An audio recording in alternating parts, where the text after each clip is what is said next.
welcome back to Sticks and Strings. I'm Naomi. I'm Beth. I'm Eve. We're just here with a very short video to say hello. And Thought you were going to say something else. We are in a frenzy of packing. Yeah. So we're just When you said hello, I thought you were going to say something else. Hello. No, so we're just going to make a real quick video really quickly before they get the table and everything packed up, because they are moving and they're in the act of moving right now as we speak. And so we're not making a long video today. We will be back next week because, great news, we have reached over 600 subscribers. So thank you so much. It's exciting. And our last video got a lot of views too, so that was fun. And what we're going to do is next week we are going to celebrate those 600 and answer the subscribers question from last week. and answer the question from last week and everything.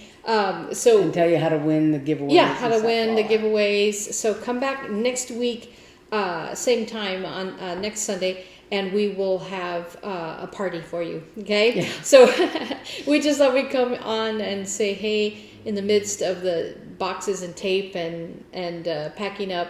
And packing. Yeah. Next week they'll be unpacking, but Beth and I are getting a little punchy. they'll come to my house to get some respite, and we'll have a party next week. So I hope you join us. Mm-hmm. We don't really have an official question of the week, but you can tell us what's your best tip for unpacking a house, because packing is one thing, but unpacking, I literally just unpacked the last boxes for our house that we've been living in for 15 years a couple weeks ago. And that's like it was in The Incredibles. We're officially moved in. Haven't we lived here for 5 years?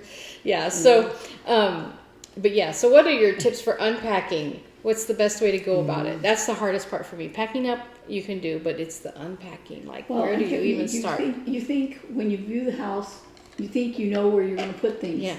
And it's just like when you buy a new purse. Yeah. Oh yeah, it has a pocket for this, has a pocket for that. Yeah, this is going to work. And then you get it and you're going, well, and also empty things are always much smaller than they are when they have things in them.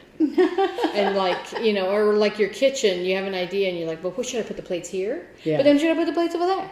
Well, maybe it's better to have the cups over here. When I moved into my second apartment in Little Rock, I had so many cabinets. I had more cabinets than my mother had. Mm-hmm. And I was like, I didn't know where to put. Maybe I had that same problem. I had too many choices, and for me that makes making decisions harder. And so I had to wait till Eve came to visit me. You're like, what should I do with my stuff? Fix my. And so Eve sorted out my kitchen for me. I did it in, I don't know, a day, a few hours. Yeah.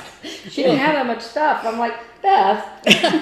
Well, what the problem at our, we redid our kitchen a couple of years ago, and Eli still goes, because we had the cups on the left of the stove, and now we have them on the right of the stove, because we got completely new cabinets, and it's all different sizes and everything, and so everything moved around, and so he still, when he's going to go get a drink, he'll open the left cabinet. He's like, they're over there. They've been there for a couple of years now. Well, that's what we're gonna have to, because it's a smaller kitchen basically than fewer cabinets than this one, and but it's got like a breakfast island, and so there's cabinets are there, and there's but trying to decide what's gonna go where, and it'll be fun.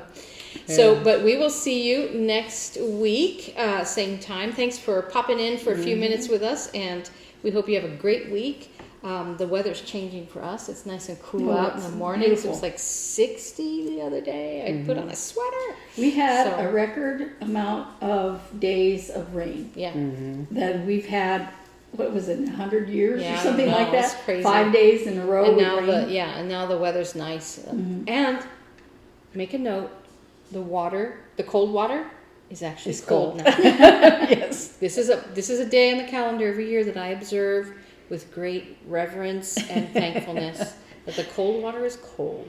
Because in many areas of Phoenix, the pipes are so close to the Well, my pipes go through the ceiling, so through the ceiling. Our cold water, you have you have boiling hot. You have to caution your children to. You can blanch vegetables with the cold water when you're rinsing them. Just like when I do laundry, it says cold or tap cold, and I'm like, not tap cold because the tap cold is not cold. In the summer, I don't wash my clothes during the day because I thought I'm just going to be boiling my clothes. Even if I use cold water, I'm boiling my clothes.